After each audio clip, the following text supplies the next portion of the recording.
بسم اللہ الرحمن الرحیم۔ السلام علیکم ورحمۃ اللہ۔ جی 10th کلاس کے طلباء کیسے ہیں آپ؟ امید ہے کہ سب خیریت سے ہوں گے۔ میں ہوں حافظ نوید اسکر اور آپ میرا یوٹیوب چینل دیکھ رہے ہیں یونیک لرننگ سینٹر کے نام سے۔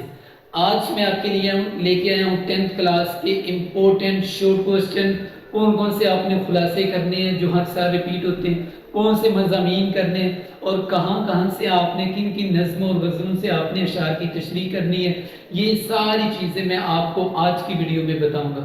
اور ساتھ میں اینڈ میں آپ کو پیپر پریزنٹیشن کے حوالے سے بھی بتاؤں گا آپ نے کون سی مارکر یوز کرنی ہے، کون سی 604 یوز کرنی ہے، 605 یوز کرنی ہے، اور ان کا یوز کر کے آپ زیادہ سے زیادہ میکسیمم مارکس اٹین کر سکیں۔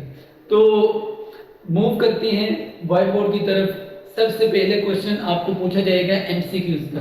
ایم سی کیوز کا 15 مارکس کا آپ کا پیپر جو کہ آپ کا آئے گا۔ اس کے بعد آپ کا کوشچن نمبر 2 آئے گا۔ کوشچن نمبر 2 میں سے آپ کو حصہ انشائیہ میں سے درجہ ذیل نظم و غزل کے اشعار کی تشریح، تو اس میں سے آپ کو طلباء کیا آئے گا، 3 اشعار کی تشریح آپ نے حصہ نظم میں سے کرنی ہوگی اور 2 اشعار کی تشریح آپ نے حصہ غزل میں سے کرنی ہوگی۔ تو اس قسم کا آپ کو پیپر آئے گا 1 2 3 4۔ اس قسم 3 یا 4 نمبرنگ دی جائے گی، ان میں سے آپ نے 3 اشعار کی تشریح کرنی ہوگی حصہ نظم میں سے، اور اس کے کتنے مارکس ہیں، 6 مارکس ہیں۔ اسی طرح آپ کو حصہ غزل میں سے 3 اشعار آئیں گے، آپ نے کتنے کرنے ہوں گے، 2 اشعار کی تشریح کرنی ہوگی، اور یہ بھی آپ کے 4 مارکس ہیں۔ تو اٹ مینس کہ 6 مارکس آپ کے حصہ نظم میں سے اور 4 مارکس آپ کے حصہ غزل میں سے۔ اور اب میں آپ کو بتاتا ہوں کہ آپ نے کون سی نظمیں تیار کرنی ہے۔ سب سے پہلے آپ نے حمد اچھی طرح تیار کرنی ہے، نعت تیار کرنی ہے، میدان کربلا میں گرمی کی شدت۔ امید ہے کہ ان 3 نظموں میں سے آپ کے 3 اشعار مکمل ہو جائیں گے۔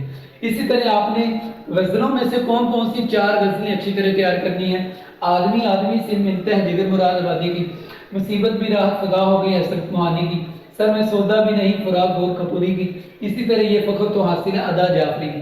یہ 4 غزلیں آپ نے اچھی طرح کرنی ہے اور ان کی اچھی طرح آپ نے پریکٹس بھی کرنی ہے، تو ان میں سے آپ کے 2 اشعار مکمل ہو جائیں گے۔ اسی طرح موو کرتے ہیں ویورز حصہ 2 میں سے۔ حصہ 2 میں سے کوشچن نمبر 3 آپ کو پوچھا جائے گا نثر پاروں کی تشریح کریں۔ اچھا، نثر پارے کیا ہوتا ہے؟ نثر پارے یہ ہوتا ہے کہ کوئی بھی پیراگراف کسی بھی سبق میں سے اٹھا لیا جاتا ہے اور اس سے پوچھا جاتا ہے کہ آپ بتائیں کہ اس کا سبق کا عنوان کیا ہے، مصنف کا نام کیا ہے، خط کشیدہ الفاظ کے معنی دیکھیں۔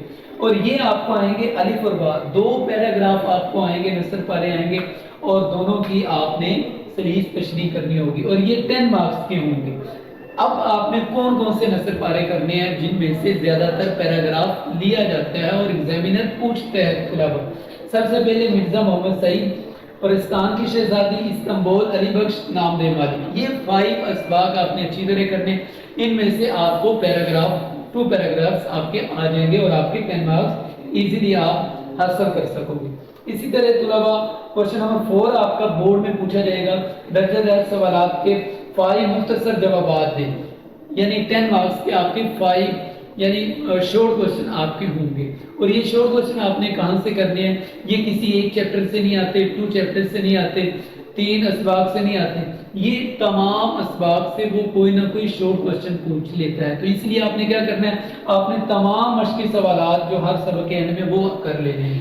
اسی طرح کوشچن نمبر 5 کی طرف موو کرتے ہیں طلباء، درجہ ذیل میں سے کسی ایک سبق کا خلاصہ کریں۔ یہ 5 مارکس کا آپ کا خلاصہ آئے گا اس قسم کا، الف با، 2 جو اجزاء ہوں گے ان میں سے ایک آپ نے کرنا ہوگا۔ اور اب آپ نے خلاصے کرنے کون سے ہیں جو کہ ہر سال ایوری ایئر ریپیٹ ہوتے ہیں۔ سب سے پہلے استنبول، چغل خور، پرستان کی شہزادی، نظریہ پاکستان، مرزا محمد سعید۔ یہ 5 اسباق طلباء آپ نے اچھی طرح کر لینے ہیں اور 5 مارکس ان کو جانے نہیں دینا حاصل۔ اسی طرح کوشچن نمبر 6 آپ کا بورڈ کے پیپر میں حصہ انشائیہ میں سے جو پوچھا جاتا ہے، درجہ ذیل میں سے کسی ایک عنوان پر مضمون کیجیے۔ طلباء یہاں میں آپ کو ایک بات کرنا چاہتا ہوں، 15 مارکس کا آپ کا مضمون ایک آئے گا، 3 مضمون پوچھے جائیں گے آپ کے اور ان میں سے ایک کرنا ہے، ان کو جانے نہیں دینا، یہ آپ نے مکمل اس پہ محنت کرنی، اور میں ویڈیو کے اینڈ پہ بتاؤں گا کہ پیپر پریزنٹیشن آپ نے کیسے کرنی، کون سی مارکر یوز کرنی، کیسے آپ نے کوٹیشن دینی ہے، کیسے آپ نے حدیث کوٹ کرنی، کیسے آپ نے قرآن پاک کی آیت کوٹ کرنی ہے، کیسے آپ ریفرنس شیپ دے سکتے ہو، تو وہ میں آپ کو ویڈیو کے ڈسکرپشن میں نے لنک دے دیا پیپر پریزنٹیشن کا، آپ نے ادھر سے پیپر پریزنٹیشن بھی دیکھ لینی۔ اور موو کرتے ہیں کون کون سے مضامین آپ نے کرنا ہے جو ریپیٹ ہوتے ہیں، تعلیم نسوان یا حقوق نسوان، یہ ایک ہی چیز ہے۔ محنت کی برکتیں، یہ آپ نے اچھی طرح کر لینا ہے۔ علامت بعد یہ قاعدہ اعظم میں سے ایک پوچھ لیتا ہے۔ پابندی وقت میں سے آپ نے کر لینا ہے۔ تندرستی ہزار نعمت ہے۔ سائنس کے کرشمے، علم کے فائدے، یہ تقریباً 7 مضامین بنتے ہیں، ان کو آپ نے اچھی طرح کر لینا ہے۔ لاسٹ کوشچن جو طلباء پوچھا جاتا ہے، درجہ دار عبارت کو غور سے پڑھیں اور جواب تحریر کریں۔ آپ کو یاد ہوگا کہ 9th کلاس میں آپ نے کمپریہنسو پیراگراف پڑھے تھے کہ جن میں پیراگراف آتا تھا انگلش میں اور لاسٹ میں اس کے کوشچن آتے تھے اور ان کے آنسر پیراگراف میں سے نکال کر دینے ہوتے تھے۔ اسی طرح اردو میں بھی سملرلی آپ کو کوشچن پوچھے جاتے ہیں، عبارت آئے گی آپ کو اور اس کے اکارڈنگ شورٹ کوشچن بھی پوچھے جائیں گے۔ 10 مارکس ہیں اس میں سے، اور کون کون سی آپ نے عبارتیں کرنی ہیں جو ایوری ایئر ریپیٹ ہوتی ہیں۔ انتخاب کتب ایک اہم مسئلہ، یہ عبارت آپ نے اچھی طرح کرنی ہے اور ان کے کوشچن۔ پنجاب کی حد ان دنوں غزنی تک پھیلی ہوئی تھی، یہ آپ نے عبارت کرنی اور ان کے شورٹ کوشچن۔ مختلف انسان مختلف زبانیں بولتے ہیں، یہ عبارت کرنی ہے آپ نے اور ان کے شورٹ کوشچن کر لینے۔ سکون کے وقت سمندر کا دیدار آنکھوں کو فرق بخشتا ہے، یہ 4 عبارتیں آپ نے اچھی طرح کرنی ہے، ان کے شورٹ کوشچن کر لینے۔ امید ہے کہ یہ 10 مارکس بھی آپ حاصل کر سکیں گے۔ تو طلباء یہ میں نے آپ کے لیے امپورٹنٹ پاس پیپر میں سے ٹیچر سے رہنمائی لے کے آپ کے لیے امپورٹنٹ غزلیں، نظمیں اور اسی طرح کون سے خلاصے کرنے ہیں، کون سے مضامین کرنے ہیں، کون سے آپ نے پیراگراف کرنے ہیں، تو ان کو اچھی طرح کر لینا ہے۔ اور ساتھ میں نیچے ڈسکرپشن میں نے لنک دے دیا پیپر پریزنٹیشن کا، وہ آپ نے دیکھنا نہیں بھولنا، کیونکہ اس کے اگر آپ کے پیپر پریزنٹیشن اچھی ہوگی تو آپ زیادہ سے زیادہ مارکس حاصل کر سکو گے۔ امید ہے کہ ویڈیو آپ کو پسند آئی ہوگی۔ اگر ویڈیو آپ کو پسند آئی ہے تو دعا میں یاد رکھیے گا۔ السلام علیکم ورحمۃ اللہ۔